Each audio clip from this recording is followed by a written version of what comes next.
and welcome to Africa Today. I am Esther Makwariola. These are interesting times in Africa, where you have the world's youngest nation and the world's oldest head of state in a continent where leaders easily evolve from liberators to oppressors. For a country that has gone from breadbasket of Africa to basket case of a region, Robert Mugabe is the only leader Zimbabwe has ever had and would most likely have till his time on earth is over. And so we ask, what are your thoughts on political developments in Zimbabwe ahead of elections in 2018? You can join the conversation and share your thoughts with us on Twitter at TVC Connect. We have taken a report now highlighting some of the continent's top stories, and Africa Today will continue. Welcome on board. 3 internally displaced persons have died in a suicide bomb attack on their camp on the outskirts of Maiduguri, Borno State, northeast Nigeria. 17 others were injured when 2 bombers, a male and a female, attacked the IDP camp at Dalori, known as Dalori 1 camp. Another suicide bomber targeted Dalori 2 camp, but was intercepted, and both incidents took place late Sunday night. An Egyptian court has sentenced 28 people to death for their involvement in the assassination of Hisham Barakat, the country's prosecutor general, in 2015. Saturday's sentences come after consultation with the Grand Mufti, Egypt's top religious authority, over preliminary death sentences handed to the defendants in June. The latest sentences are subject to appeal. Top politicians in the Economic Community of West African States, ECOWAS, have called for measures to cut the birth rate in the region in order to bring the population explosion under control. Salifou Diallo, Burkina Faso's Speaker of Parliament, says West African nations should aim to cut back the birth rate to 3 children per woman. With an average fertility rate of almost 6 children per woman, the highest in the world, the population in the 15-nation West African regional bloc is expected to reach 1 billion people by 2050 if no changes are made, according to UN estimates. Zimbabwean President Robert Mugabe is pleading with the nation's skilled workers living in the diaspora to return home and help in reviving the country's economy. At a recent rally, Mugabe told teeming youths that Zimbabwe has a lot of minerals and resources that can create more employment. This comes at a time when an estimated 4 million Zimbabweans are living outside the country after fleeing economic problems and alleged political persecution. Zimbabwe head to the polls next year with long-term incumbent Robert Mugabe set to run for another term at the age of 93. Well, Zimbabwe is no stranger to political upsets under the iron-fisted rule of Robert Mugabe, whose regime in its 36th year has seen a wave of protests in recent months. Joining me in the studio on Africa Today, I have Chukwuemeka Eze, a lawyer and a political analyst here with us in Nigeria. Good to have you with us now. Thank you. And on phone, I have Professor David Moore, Head Department of Anthropology and Department Studies, University of Johannesburg, South Africa. Professor Moore has been researching Zimbabwean politics and history since 1984. Good to have you with us on Africa Today. Hello, thanks very much. Pleased to join you. All right. Now let me begin the show with you, Chukwuemeka. Mugabe is contesting again. You laugh. Well, let's look at that another side. What's the possibility now of Mugabe retaining power in 2018? Until Mugabe dies, I don't think he will lose power. Why? Some optimism. Why? So certainly. He has structured the country such that only ZANU-PF can win election. And Mugabe is ready to do anything to retain power in that country. Recall that there had been a presidential election where Mugabe scored 43% in the first round. And Morgan Tsvangirai scored 47% in that first round. When Mugabe discovered that in the second round, that it was possible for Tsvangirai to win the presidential election and therefore become the president of Zimbabwe, he used intimidation, he used the armed forces, he used violence, he did everything and forced Tsvangirai to withdraw from contesting the second round. Somebody with a majority. In which country has that happened? He voluntarily, compulsorily withdrew from the second round.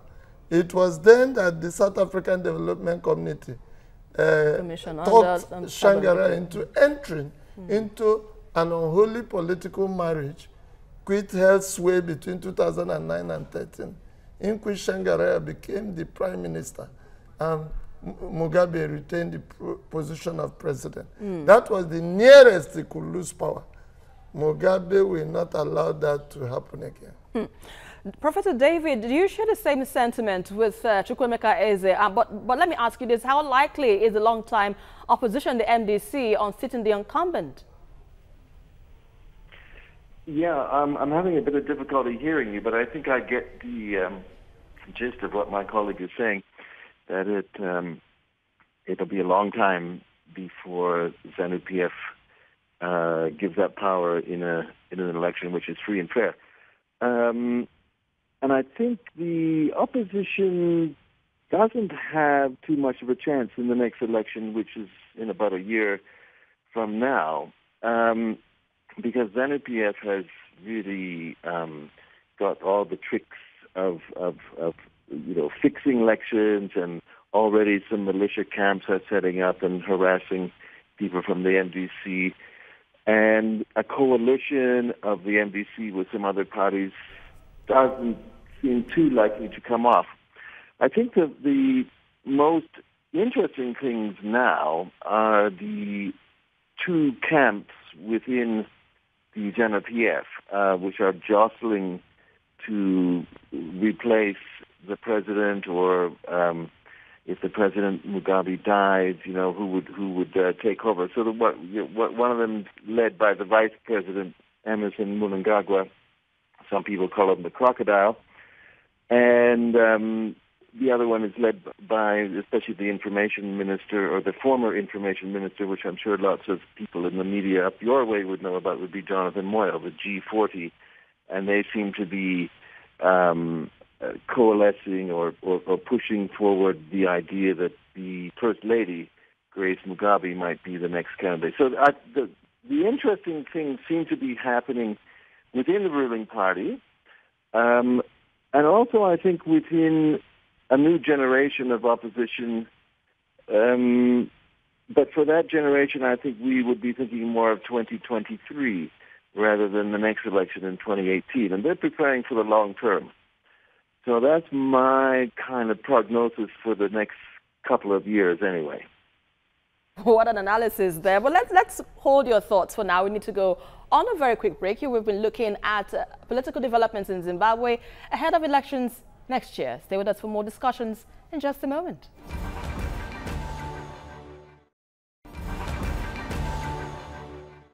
Welcome back. In Zimbabwe, where semi-worthless billion-dollar notes serve as reminders of the perils of hyperinflation, President Mugabe is largely seen as a charismatic leader who can virtually stare at the situation and pat himself at the back for a job well done. Well, over time, opposition parties have emerged at different stages of Zimbabwe's post-independence history, but none have seriously threatened the ZANU-PF's dominance. Now, Chukwuemeka, before we went on break, you shared this kind of, will I say, pessimism on the opposition's stance to, well, unseat the ruling ZANU-PF. If there is this slim chance for the MDC, what strategy would you propose that they adopt so that they can, well, have a taste of power in 2018? I think Tsvangirai will go the way of Joshua Nkomo. It will take somebody more than Tsvangirai to wrestle power, and not from Mugabe, but from Mugabe's successor, because Mugabe will be the life president of Zimbabwe. I say this authoritatively because he has employed every trick in the books to ensure that he retains power. In 2005, he tried to amend the constitution after the, I think, March 2005 parliamentary elections. It was refused. He found his way to still amend the constitution the way he wanted. At the end of the day, he signed a law that ensured that he could forcefully take lands without anybody going to court. He put it away from the powers of the court. The court lacked jurisdiction to consider matters affecting forceful seizure of lands. And he sent war veterans, some of whom were not actually war veterans, the Chimurenga. Some of them were not participants in the anti-Rhodesian, the war of Rhodesian independence. So, but he called his militia the Chimurenga, the war veterans, and they allowed them to forcefully seize farmlands from the whites. And he did whatever he wanted and used the stroke of the pen to validate it legally. So you strongly believe that Mugabe has a strong foothold in Zimbabwe, and so it's an uphill task for the opposition. Mugabe has captured every institution in Zimbabwe. But what about the people? Don't they have a chance to vote? Because they are the ones choosing here. Except you want the people to carry out a forceful revolution. Unless you want the people to be violent. But if it is to use the courts, he has captured the courts. If you want to use, even the war veterans that are now against him, many of who are against him, he has started fighting them back, withdrawing some of the privileges he granted them. So I don't see any institution that can withstand Mugabe. I recall that even within their law, he has the right to even appoint some members of the parliament. All right, let me quickly bring in Professor David. Professor David, now let's look at the opposition parties. Right now, there's been some talks of a coalition among the opposition parties. Is that enough for them to, well, take out the ZANU-PF in the 2018 elections, do you think? Well, if they could get the coalition together, that would be one thing. But I think it's doubtful if they will manage to agree on who would be the leader, for example, between the former vice president of the ZANU-PF party, Joyce Mujuru, and the leader of the opposition, Morgan Tsvangirai. So it's unclear how these negotiations will go, and we hear that they go on and then they stop and they go on. But even if that happened, as I think my colleague has been saying, ZANU-PF has such a tight control over intimidation and rigging elections. And even now at the registration process, there seems to be indications that the registration is being pushed in the way of ZANU-PF. And there's a big controversy about biometric voting registration, whether that's going to be implemented and whether it's going to be implemented freely and fairly and efficiently. These are big questions. As I said before, you have the militia sort of already beginning to attack people in the opposition. So I think it's going to be difficult on that front. And I think you were talking about the economy before. And if the opposition had a strategy which seemed to be coherent and something that really did, seem to be something that would be offering a way out, that would be positive. But I don't see anything like that coming out of the NDC yet. I think we have, the IMF and the World Bank suggesting that you would have to fire thousands and thousands of civil servants to get the budget right. What would we do about it's not hyperinflation now, it's just an incredible deflation. There is just no money. The Zimbabwean government, way back in a few years ago, about a year ago, introduced these bond notes, which are to supposedly be equivalent to the American dollar. The currency changed to the American dollar in 2009. But no other country will accept this currency. The dollars are being channeled out, American dollars are being channeled out of the country as quickly as anybody can take them out. So there's no money. And the government has been issuing these very odd and overproduced treasury bills, which are in great excess. So the economy is extremely flat, and the only options that are on offer seem to be IMF extreme austerity policies. Now, if the MDC was going to campaign on accepting these policies, well, they don't promise very much. Of course, then the PF doesn't have much to promise either, except they can repeat the fact that, you have your land, they could spread a few gifts around before the election, but their coffers are very empty as well. All right. So I think, right. All right, but there are also concerns now, aside from what you've mentioned on the issue of the economy, the concerns on the health of the opposition candidate, that's Morgan Tsvangirai. Right now, we understand that he's suffering from colon cancer, and his disputed claims that he isn't fit to contest, as it were. But do you think that might hamper the move of the opposition now, because Morgan Tsvangirai seems to be the oldest opposition candidate for the MDC? Yeah. Are you still speaking to me? Yes, I am. Yeah, right. Thanks. He's a lot healthier than Robert Mugabe. Morgan Tsvangirai is still quite popular among the people, but it's just unclear if they can get enough people registered.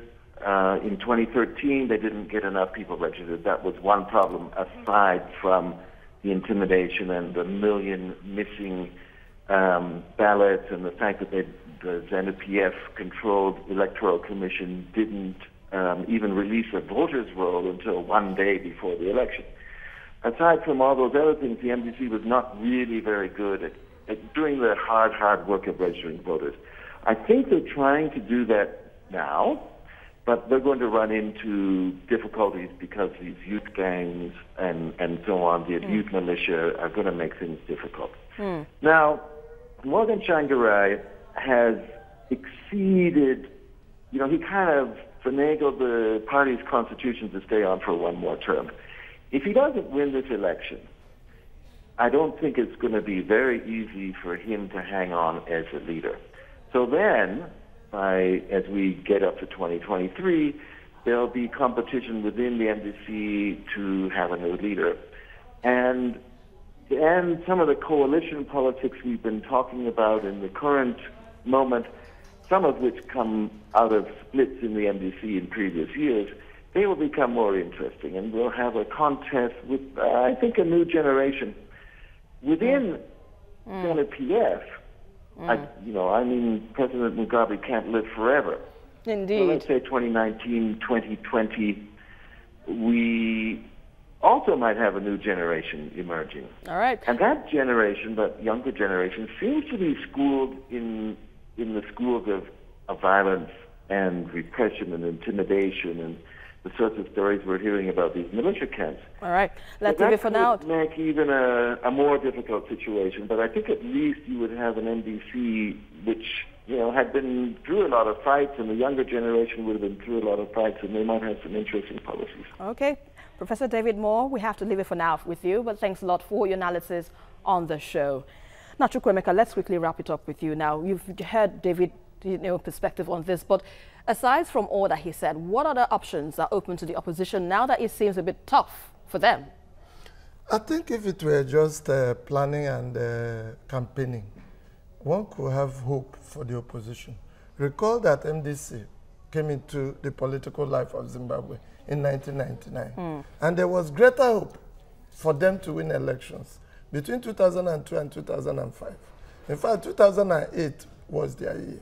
So that hope, that faith, that commitment, the way people thought that Mugabe wouldn't have lasted up to this time, and Mugabe has lasted up to this time, with his militia, the matter goes beyond campaign. So definitely, Mugabe is ready to do, and as we speak now, 2 key officials of MDC have suffered violence.